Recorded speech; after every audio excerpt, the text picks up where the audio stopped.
जय शिव शंकर बच्चों। आज कक्षा 11वीं के फिजिक्स के तीसरे पार्ट 3 में आप सभी का स्वागत है। हम अध्याय 1 के अंतर्गत मात्रक एवं पद्धतियों के बारे में पढ़ रहे थे।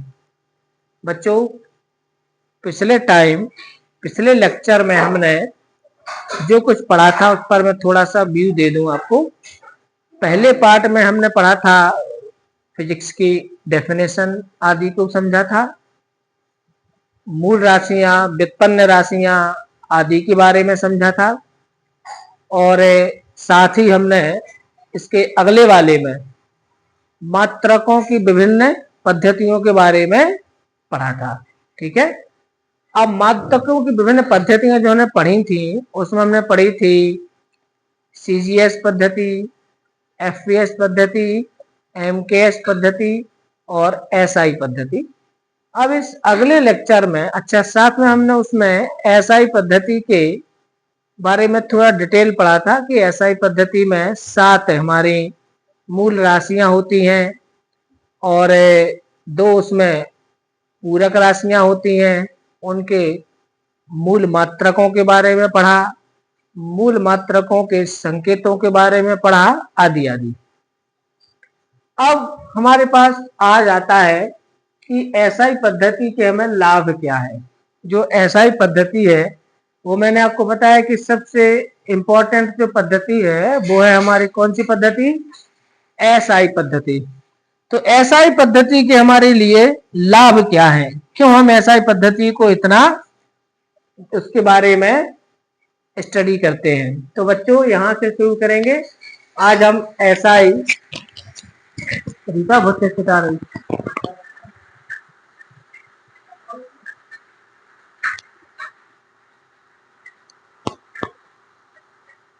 तो आज हम बच्चों एसआई पद्धति के लाभ, एसआई मात्रकों के प्रतीकों के संबंध में सावधानियां, लंबाई के विशेष मात्रक, ये इतने जो मात्रक हैं जो आपको परीक्षा में एक क्वेश्चन आने ही आना है इसमें से, इनके बारे में। और इसके बाद हमारे पास अगर और टाइम रहता है इसके बाद तो हम प्रीफिक्स, जो 10 की घातों के प्रीफिक्स हैं, पूर्व लग्न हैं, उनके बारे में अध्ययन करेंगे। तो बच्चों एसआई पद्धति से हमें क्या लाभ है? तो सबसे पहले आता है एसआई पद्धति के लाभ में, मैं यहाँ पर लिखकर आपको समझा देता हूँ। थियोरिटिकल पार्ट है, परीक्षा में इसके क्वेश्चन आ जाते हैं, आपको याद रहेगा और एक बार वीडियो देख लेंगे तो आप आराम से लिख पाएंगे। सबसे पहला आता है क्या? एक सुसंबद्ध पद्धति है। सुसंबद्ध इसको बोलते हैं इंग्लिश में coherent. It is a coherent system. Coherent system या सुसंबद्ध पद्धति है। सुसंबद्ध का मतलब होता है कि इसमें जितने भी मात्रक हैं, फिजिक्स के अंदर जितनी भी भौतिक राशियां पढ़ेंगे, उनके जितने मात्रक पढ़ेंगे, सारे के सारे मात्रक इस 7 मूल मात्रकों से संबंधित होंगे। वो सभी मात्रक इन 7 मूल मात्रकों से ही बने होंगे, इन्हीं के आधार पर वो जनरेट होंगे। तो हमें ये बहुत महत्वपूर्ण हो जाती है। तो ये सुसंबद्ध पद्धति है। दूसरी हमारे पास है एक तर्क संगत पद्धति है। तर्क संगत या तर्क संगत पद्धति है।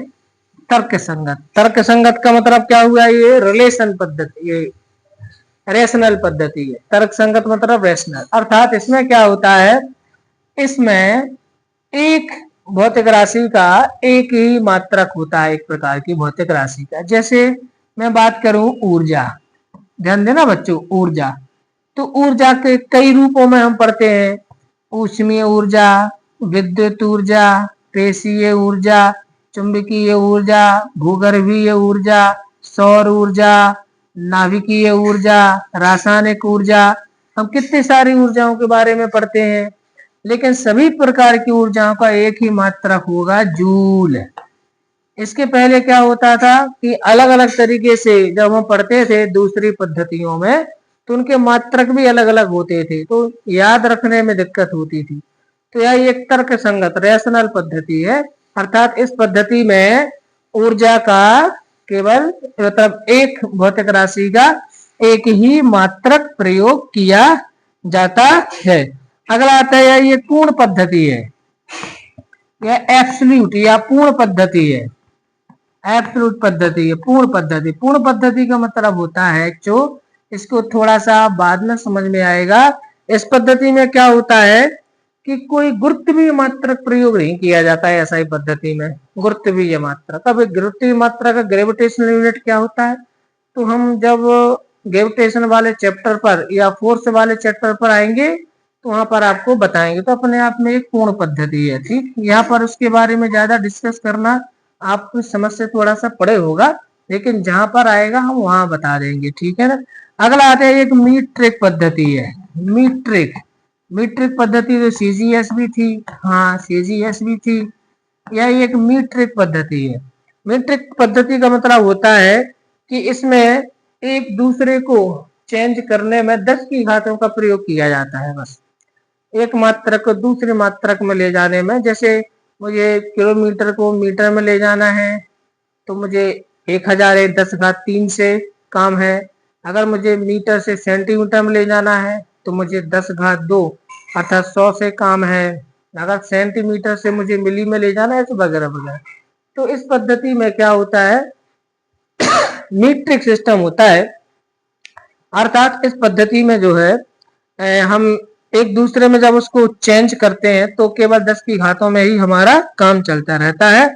और नंबर 5 आता है, यह एक सर्वमान्य पद्धति है। सर्वमान्य पद्धति है, सर्वमान्य। चूंकि ये एसआई पद्धति यानी इंटरनेशनल पद्धति है, तो इंटरनेशनल पद्धति है तो ये विश्व स्तर पर मान्य होगी, हाँ है।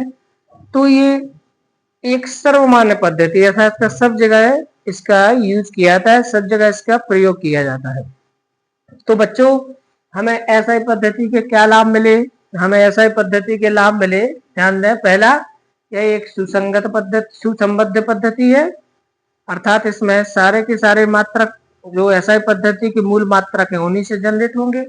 एक तर्क संगत पद्धति है, इसको बोलते हैं कोहेरेंट, इसको बोलते हैं रेशनल। ये रेशनल या तर्क संगत पद्धति है। इसका मतलब होता है कि इसमें एक भौतिक राशि का, एक प्रकार की भौतिक राशि का एक ही मात्रक होता है। अपने आप में पूर्ण पद्धति है, मीट्रिक पद्धति है और सर्वमान्य पद्धति है। ये एसआई पद्धति के लाभ है। अगर आपको परीक्षा में 2-3 नंबर में क्वेश्चन लिखने को आ जाए तो आप इसके बारे में अब बता पाएंगे, ठीक। अगला आता है हमारा एसआई मात्रकों के प्रतीकों के संबंध में सावधानियां।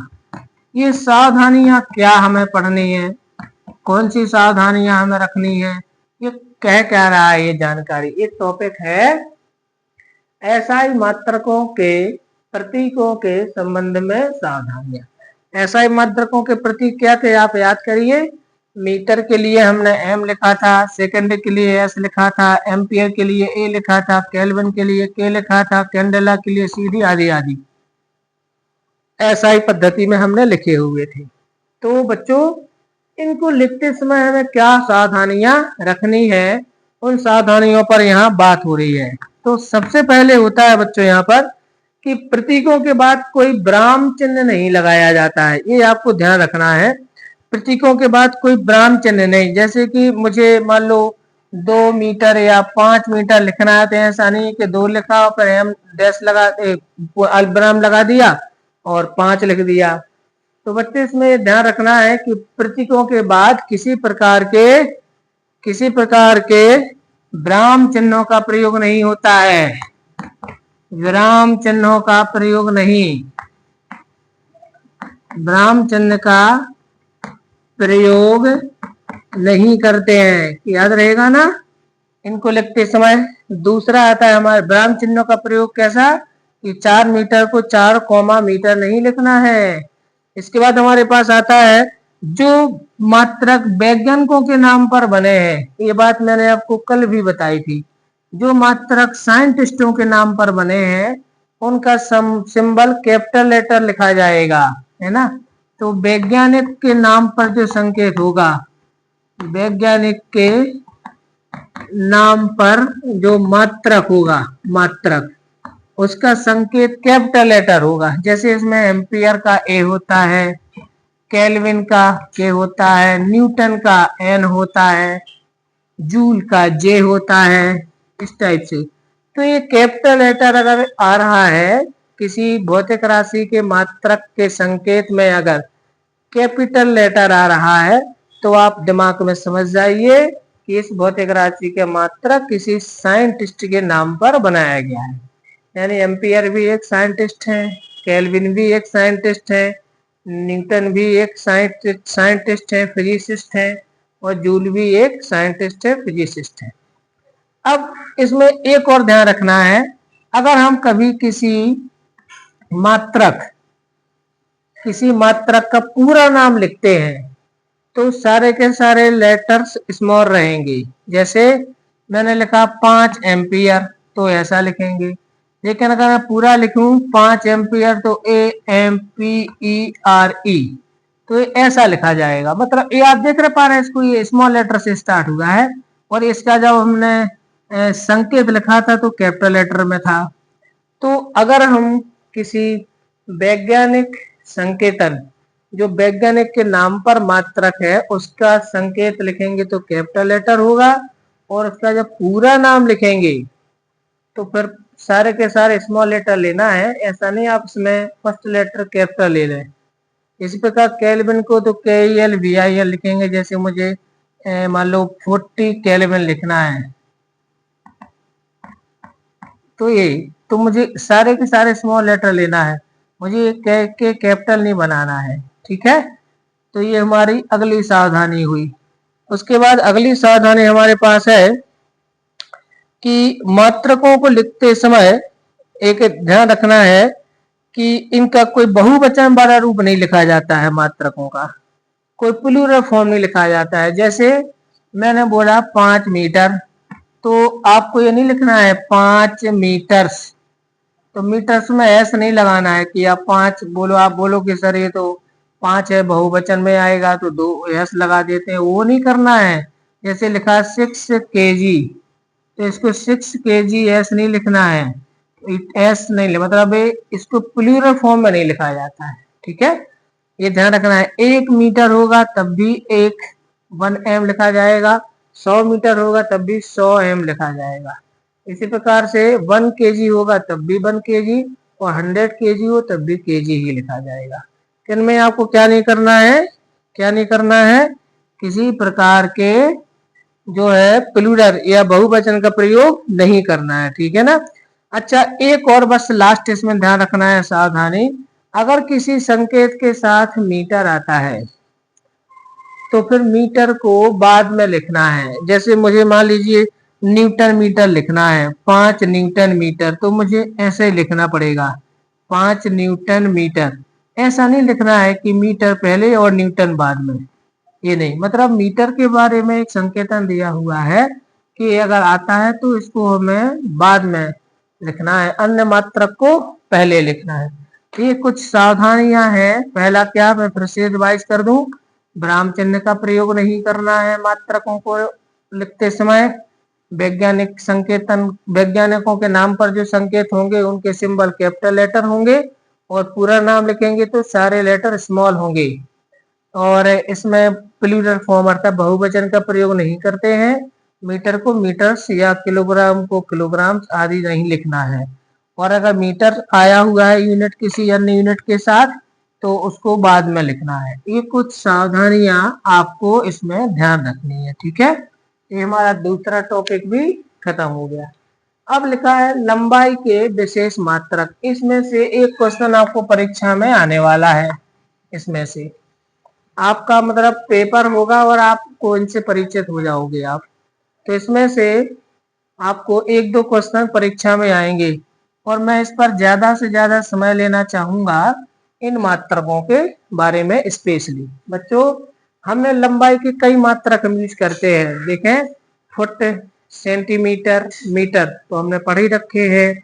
अब व्यवहारिक जीवन में हम किलोमीटर भी यूज करते हैं, मिलीमीटर भी यूज करते हैं, मील भी यूज करते हैं, गज भी यूज करते हैं, और भी कई प्रकार के मात्रक हम, डेसीमीटर हो गया बहुत छोटे तो ये बहुत से मात्रक हम यूज करते हैं लंबाई के लिए, लेकिन कुछ विशेष मात्रक हमारे लिए फिजिक्स के अंदर आते हैं जो हमें विशेष परिस्थितियों में प्रयोग करने हैं। इनमें से मैं आपको स्पेशल बता दूं कि परमाणविक तथा आणविक दूरियों के लिए जो हमारी एटॉमिक या मॉलिक्यूलर डिस्टेंस होती है, यानी कि मैं एक शब्द में कहूँ बहुत छोटी जो लंबाइयां होती हैं, बहुत छोटे, जो एक प्रकार से हम नग्न आंखों से सीधा देख नहीं पाते हैं, उन लंबाइयों के लिए ये मात्रक प्रयोग किए जाते हैं, यानी कि परमाणविक तथा आणविक दूरियों के लिए। और जो बहुत बड़ी दूरियां हैं, बहुत बड़ी हैं, उनके लिए हम ये मात्रक प्रयोग करते हैं। अब मैं एक एक के बारे में आपको बता रहा हूं, ध्यान से समझिए। आपसे पूछ लेते हैं परीक्षा में कि परमाणविक और आणविक दूरियों के लिए खाली स्थान मात्रक का प्रयोग करते हैं, तो इसमें से कोई भी भर दीजिए। ये आपको आ गया कि माइक्रोन का प्रयोग खाली स्थान दूरियों के मापन में किया जाता है, तो आप आणविक या परमाणविक भर दीजिए। माइक्रोन क्या कहलाता है? माइक्रोन, ध्यान देना बच्चों। तो माइक्रोन को पढ़ाने से पहले मैं आपको मीटर से परिचित करा दूं। बच्चों, ये लंबाई जो है, इसकी रॉड की लंबाई ये अप्रोक्स 1 मीटर है। ये लगभग 1 मीटर है। 1 मीटर, 1 मीटर मतलब 100 सेंटीमीटर कह सकते हो, 3 पॉइंट समथिंग फीट भी कह सकते हो, ठीक है। और 1000 मिलीमीटर भी कह सकते हो। तो ये 1 मीटर है, ठीक है।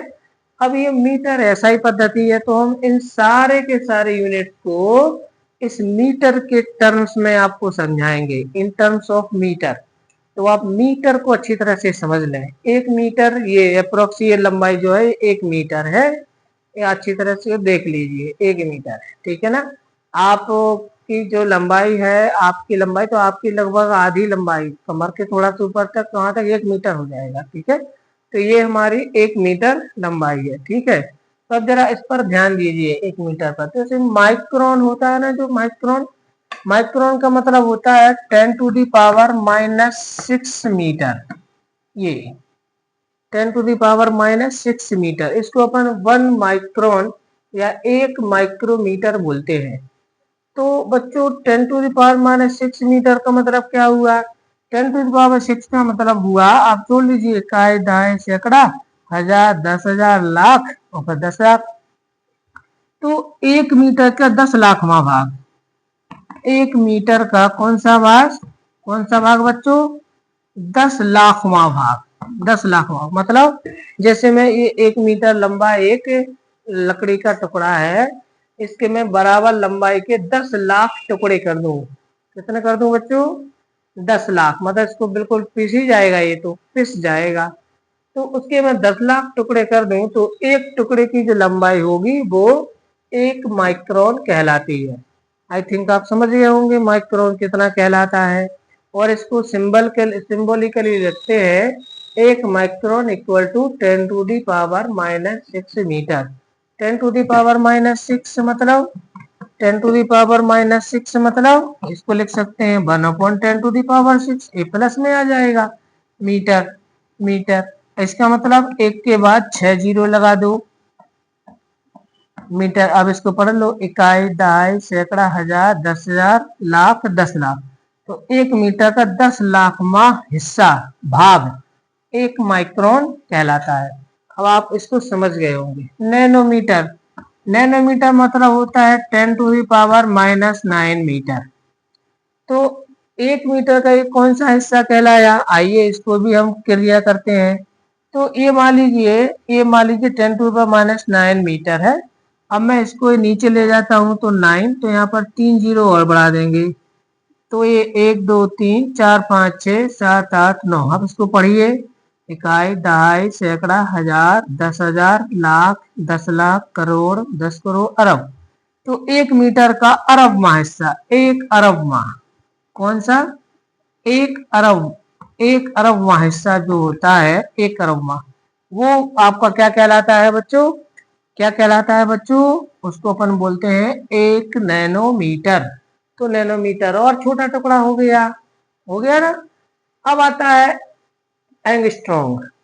एंगस्ट्रॉन्ग का मतलब होता है 10⁻⁻10 मीटर।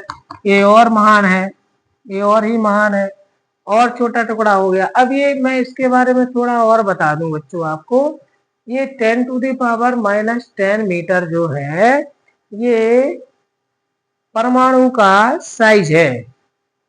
परमाणु का जो औसत साइज होता है, मतलब अब परमाणु आप समझ लीजिए, हम अणु से छोटा परमाणु होता है, हम तो अणु को भी नहीं देख सकते, तो परमाणु क्या देखेंगे।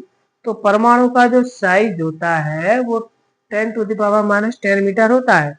तो ये 1 एंगस्ट्रॉम इक्वल टू 10⁻10 मीटर। हम कौन से मात्रकों को पढ़ रहे हैं? छोटे, बिल्कुल चिट्टू से चिट्टू छोटे मात्रकों के बारे में। और अगर हम फर्मी की बात करें बच्चों, फर्मी, तो जो फर्मी होता है ये 10⁻⁻15 10⁻⁻15 मीटर, ये होता है फर्मी। तो 1 फर्मी इक्वल टू 10⁻⁻15 मीटर। अब तो वो इकाई ढाई सैकड़े भी खत्म हो जाएंगे, इतना छोटे यूनिट पर हम पहुंच गए। तो बच्चों ये ए क्या होता है? ये होता है 10⁻⁻15 मीटर। ये होता है साइज ऑफ न्यूक्लियस। न्यूक्लियस मतलब नाभिक। तो देखो पहले होता है पदार्थ के अंदर अणु, अणु के अंदर परमाणु, परमाणु के अंदर होता है नाभिक, न्यूक्लियस। तो उस न्यूक्लियस का जो साइज होता है वो 10⁻⁻15 के ऑर्डर में होता है। तो ये कितनी छोटी डिस्टेंस पर हम पहुंच गए हैं, आप तो इस चीज को समझ पा रहे होंगे, बहुत छोटे डिस्टेंस पर पहुंच गए हैं। तो ये जो मात्रक है ये किसके लिए प्रयोग किए जाते हैं? परमाणविक तथा आणविक दूरियां मतलब लंबाइयों के लिए, ठीक है। तो माइक्रोन मतलब 10⁻⁻6 मीटर को याद कर लेना, ये बहुत जरूरी है, बहुत ही जरूरी है। नैनोमीटर मतलब 10⁻⁻9 मीटर। एंगस्ट्रॉन्ग मतलब 10⁻⁻10 मीटर।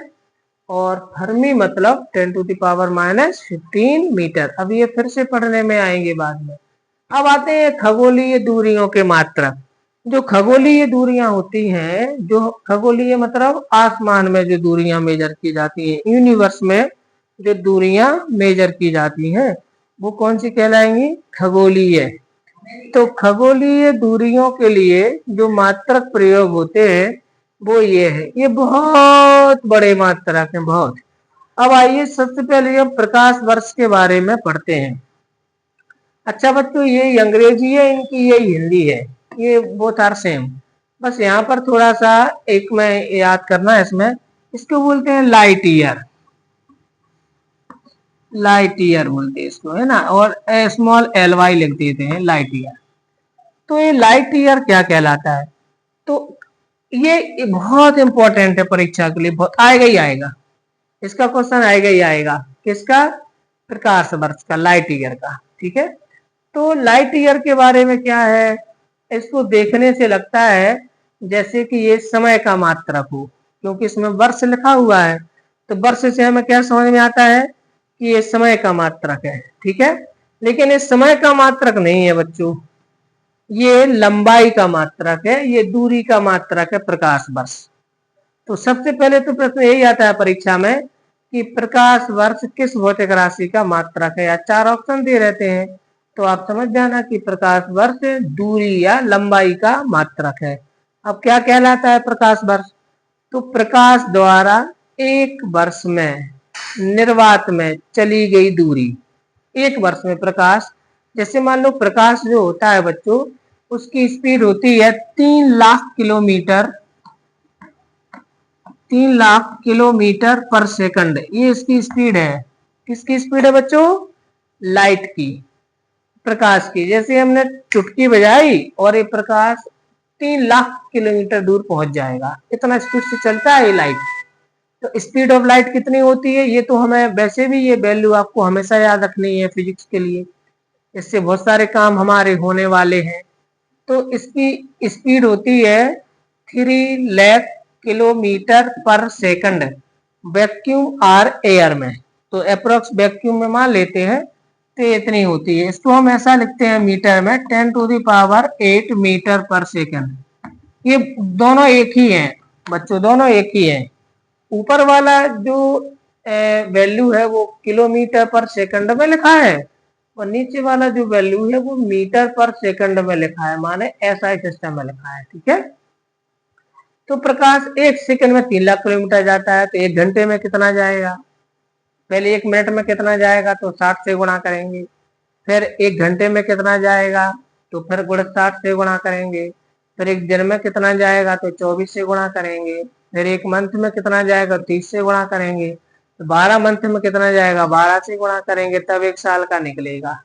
तो बच्चों, प्रकाश द्वारा निर्वात में 1 वर्ष में तय की गई दूरी को प्रकाश वर्ष कहते हैं, 1 प्रकाश वर्ष कहते हैं। इसके इक्वल टू 9.46 इंटू 10⁻15 मीटर होते हैं। ये वैल्यू याद रखनी है, बहुत इंपॉर्टेंट है, बहुत बहुत इंपॉर्टेंट वैल्यू है। 1 लाइट ईयर में 1 प्रकाश वर्ष में 9.46, 9 के बाद पॉइंट लगाए बच्चों, 9.46 इंटू 10⁻15 मीटर होते हैं। अब ये वैल्यू आपको बहुत अच्छी तरह से याद रखनी है कि यानी कि 1 वर्ष में प्रकाश इतने दूर चला जाएगा। अब इतने दूर मतलब कितने, इसमें आप 946 के बाद और आपको 13 जीरो लगाना पड़ेंगे, 13 जीरो, तो ये निकलेगा आपका, है ना। तो कितनी ज्यादा दूरी है।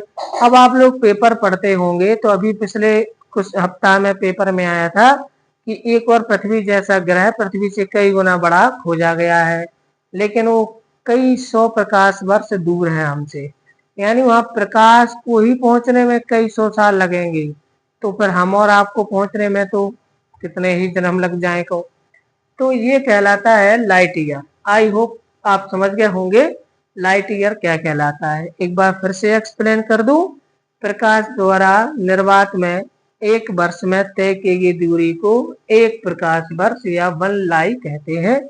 1 प्रकाश वर्ष में 9.46 इंटू 10⁻15 मीटर होते हैं। ठीक, अब आती है हमारे पास पारसेक। तो पारसेक से पहले मैं खगोलीय मात्रक बता देता हूँ। खगोलीय मात्रक को एस्ट्रोनॉमिकल, AUSTRONOMIC, एस्ट्रोनॉमिकल यूनिट भी बोलते हैं, शॉर्ट में AU लिखते हैं इसको, AU शॉर्ट में को क्या लिखते हैं बच्चों, AU लिखते हैं। किसको, खगोलीय मात्रक को। 1 AU 2 AU इस टाइप से बोलते हैं। तो AU क्या कहलाता है, तो बच्चों पृथ्वी, अर्थ, पृथ्वी और सूर्य के बीच की जो औसत दूरी होती है, एवरेज डिस्टेंस होती है। क्यों एवरेज, क्योंकि ये बदलती है, क्योंकि पृथ्वी सूर्य के चारों ओर दीर्घवृत्तीय है, यानी एलिप्स पथ में घूमती है, तो कभी पास से निकलेगी कभी दूर से निकलेगी। तो पृथ्वी और सूर्य के बीच की जो औसत दूरी होती है इसको 1 AU बोला जाता है, 1 खगोलीय मात्रक बोला जाता है। ठीक है, 1 AU है, 1 एस्ट्रोनॉमिकल यूनिट। और ये जो एस्ट्रोनॉमिकल यूनिट है ये 1.496, 1 AU इक्वल टू होता है 1.496 इंटू 10⁻11 मीटर, इतना होता है। ये वैल्यू भी आपको ध्यान रखनी है, परीक्षा में पूछी जाती है। एक astronomical unit 1 AU equal to 1.496 multiply 10⁴ metre. मतलब कितना लिखा है पता है, एक्चुअली में 14,96,00,000 किलोमीटर लिखा है। तो आप लोगों को पढ़ाया गया है, 10th क्लास में आपने पढ़ा है कि पृथ्वी से सूर्य की औसत दूरी 15 करोड़ किलोमीटर है ना, 15 करोड़ किलोमीटर। तो एक्चुअली वो 15 करोड़ किलोमीटर जो हम अप्रोक्स ले लेते हैं वो 14,96,00,000 है, यानी कि 1.496 गुणा 10⁻11, और इस दूरी को हम 1 AU लिखते हैं। क्या लिखते हैं बच्चों इसको, 1 AU क्या लिखते हैं, 1 AU, 1 एस्ट्रोनॉमिकल यूनिट। तो AU पहला मात्रक हो गया लाइट ईयर, दूसरा हो गया खगोलीय मात्रक एस्ट्रोनॉमिकल यूनिट। अब आता है पारसेक। पारसेक का पूरा नाम है पैरालैक्टिक सेकंड। पारसेक का आपसे कोई पूछे पूरा नाम क्या है, तो पारसेक का पूरा नाम है पैरालैक्टिक सेकंड। पैरालैक्टिक सेकंड है, ये पारसेक का पूरा नाम है। इसके बारे में एक और बात बता दूं, ये लंबाई का या दूरी का सबसे बड़ा मात्रक है। पूरे विश्व में दूरी का इससे बड़ा मात्रक नहीं होता है। तो आपसे कोई पूछ ले कि बताइए दूरी का सबसे बड़ा मात्रक क्या होता है, तो होता है पारसेक। पारसेक अब कहलाता कितना है पारसेक, ठीक है ना, पैरालैक्टिक सेकंड या पारसेक कितना कहलाता है। मैं इसको थोड़ा साफ कर देता हूँ क्योंकि बोर्ड थोड़ा साफ चाहिए है।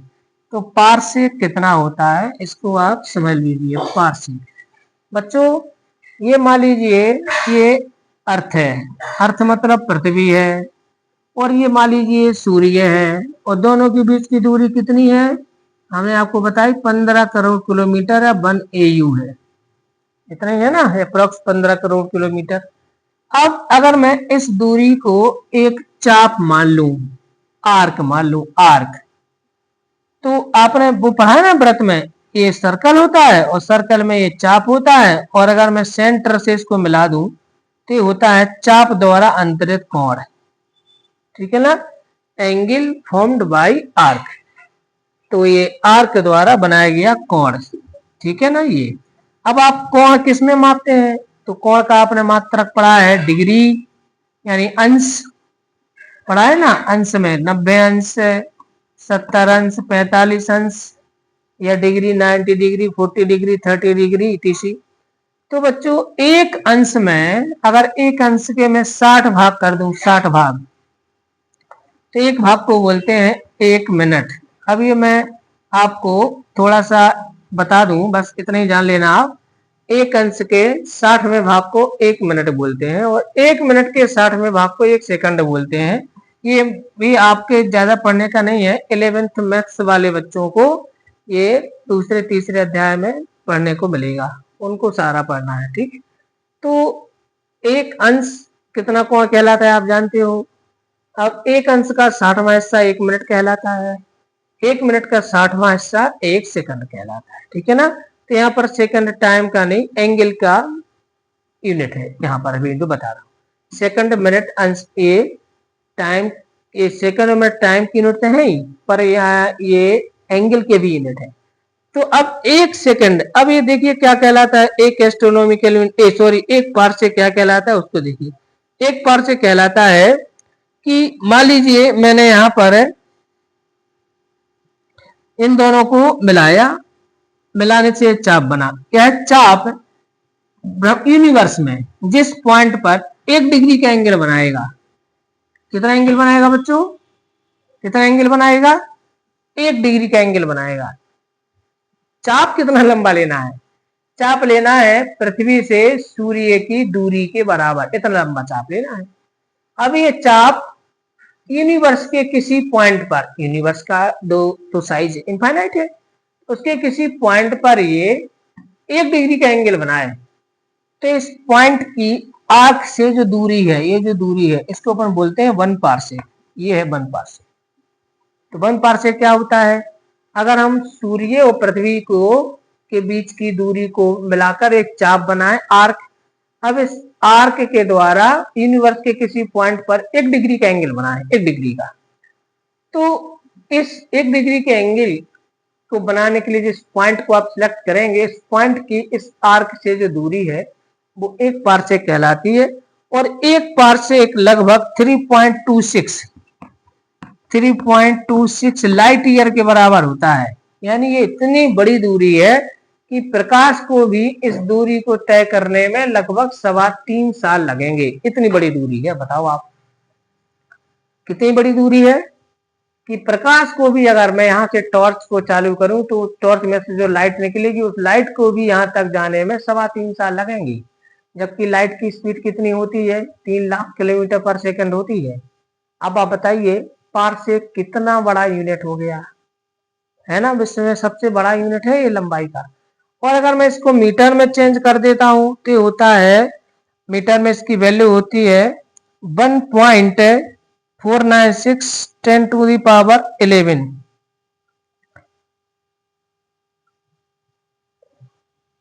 1 पार्सेक की जो वैल्यू है वो अब यहाँ से नहीं, यहाँ से अपन निकाल देंगे इसको। ये 3.4 इसको एक लाइट ईयर में कितना होता है? एक लाइट ईयर में, इस लाइट ईयर में अभी लिखा था यहाँ पर 9.46, कहाँ गया?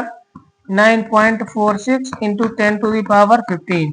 अब इसमें इसका मल्टीप्लाई कर दो, 3.26 इंटू 9.46 और 10⁻15, इन दोनों का मल्टीप्लाई कर दो। इनका मल्टीप्लाई करने के बाद आपको जो आंसर मिलेगा, इनका मल्टीप्लाई करने पर आपको जो आंसर मिलेगा, वो आंसर जो है वो कहलाएगा 1 पारसेक दूरी। 1 पारसेक वो होता है। तो 1 पारसेक, अब आप समझ गए होंगे कितना बड़ा यूनिट होता है। तो 1 पारसेक कहलाता है कि पृथ्वी से सूर्य को मिला दो, इसको मिलाने से एक आर्क बनाओ, इस आर्क पर, इस आर्क के द्वारा यूनिवर्स के जिस पॉइंट पर 1 डिग्री का एंगल फॉर्म होगा, तो उस पॉइंट की इस आर्क से जो डिस्टेंस है वो 1 पारसेक कहलाती है। तो 1 पारसेक जो दूरी है वो लाइट ईयर का 3.26 टाइम्स होती है। माने वहां उतनी बड़ी दूरी है कि उस दूरी को कवर करने में प्रकाश को भी अप्रॉक्स 3.25 साल लगेंगे। इतनी लंबी दूरी की मैं बात कर रहा हूं। अब इसको आप मल्टीप्लाई करके इसकी वैल्यू निकाल लेना, अप्रोक्स कितनी निकलती है, तो वो हमारा 1 पारसेक की वैल्यू हो जाएगी। ठीक है, तो अभी मैंने आप लोगों को बताए इनके मात्रक। तो कौन कौन से मात्रक पढ़े अपन ने बच्चों, जल्दी बताइए। हमने पढ़े छोटी दूरियों के लिए माइक्रोन, नैनोमीटर, एंगस्ट्रॉम, फर्मी, और लंबी दूरियों के लिए प्रकाश वर्ष, पारसेक और खगोलीय मात्रक। ठीक है, अब आपको इनमें से तो क्वेश्चन कम आता है, इन 3 में से क्वेश्चन जरूर आएगा परीक्षा में। और इन 3 में भी सबसे ज्यादा इंपॉर्टेंट है लाइट ईयर, प्रकाश वर्ष। और रोज आप अखबार में अगर खबर पढ़ते हो तो प्रकाश वर्ष के बारे में अक्सर ही खबर आती रहती है। ठीक है, तो अब इसको मिटा देते हैं। आप इसको अच्छी तरह समझ गए होंगे कि प्रकाश वर्ष और लंबाई के जो मात्रक है क्या है। अब मैं आपको जो बता रहा हूं बच्चों, वो बड़ी इंपॉर्टेंट चीज है। ठीक है, बहुत इंपॉर्टेंट चीज है। अच्छा, आप लोगों की वैल्यू निकाल लेनी है और मुझे कमेंट करके बताना है कि 1 पारसेक में कितने मीटर होते हैं। इसको एक होमवर्क समझिए, कमेंट करके बताना कि सर 1 पारसेक इक्वल टू इतना मीटर होता है। अब मैं आपको बता रहा हूं 10 की घातों के पूर्व लग्न। 10 की घातों के पूर्व लग्न। पूर्व लग्न, पूर्व लग्न का मतलब होता है प्रीफिक्स।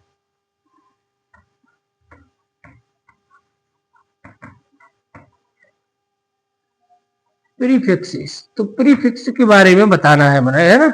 तो प्रीफिक्स क्या कहलाते हैं और ये इसका मतलब क्या है, हम क्यों पढ़ रहे हैं बच्चों, बहुत इंपॉर्टेंट है।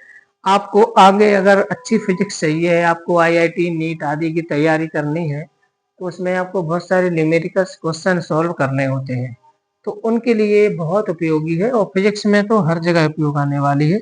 इसका उपयोग कैसे करेंगे वो मैं आपको अभी सिखाऊंगा, लेकिन पहले जो हमारे फिजिक्स में प्रीफिक्स दिए हैं वो कौन कौन से हैं उनको देख लीजिए।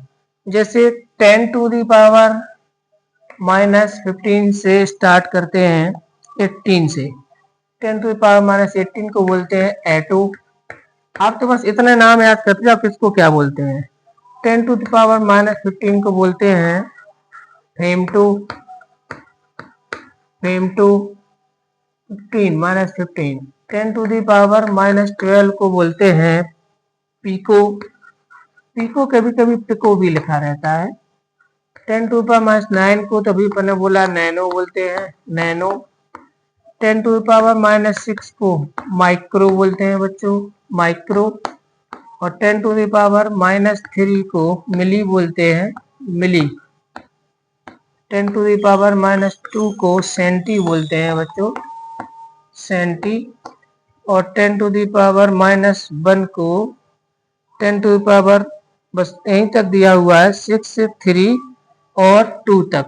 ठीक है, अब ये तो हुआ छोटे माइनस वाले। अब ये प्लस वाले कोई भी देखिए, तो इसमें 10⁻ अपन अच्छा -1 को डेसी बोलते हैं, 10⁻⁻1 को बोलेंगे -1 को डेसी, डेसी बोलते हैं, डेसी। अब इसका मतलब क्या, अभी आपको सिखाते हैं, बड़ा मजा आएगा इनको सीखने में, थोड़ा पेशेंस बना करके रखना। अब आता है प्लस वाले पावर में, तो 10⁻1, 10⁻1 इसको बोलते हैं वो हम लोग डेका, डेका बोलते हैं। तो 10⁻², 10⁻², इसको बोलते हैं हेक्टो, हेक्टो बोलते हैं इसको, हेक्टो। काउंटिंग याद रखना। 10⁻³ को किलो बोलते हैं, किलो। फिर 10⁻6 आएगा, इसको बोलते हैं अपन मेगा, 10⁻6 को मिलते हैं मेगा। 10⁻+9 इसको बोलते हैं गीगा, गीगा। और 10⁻12 इसको बोलते हैं वो टेरा, टेरा।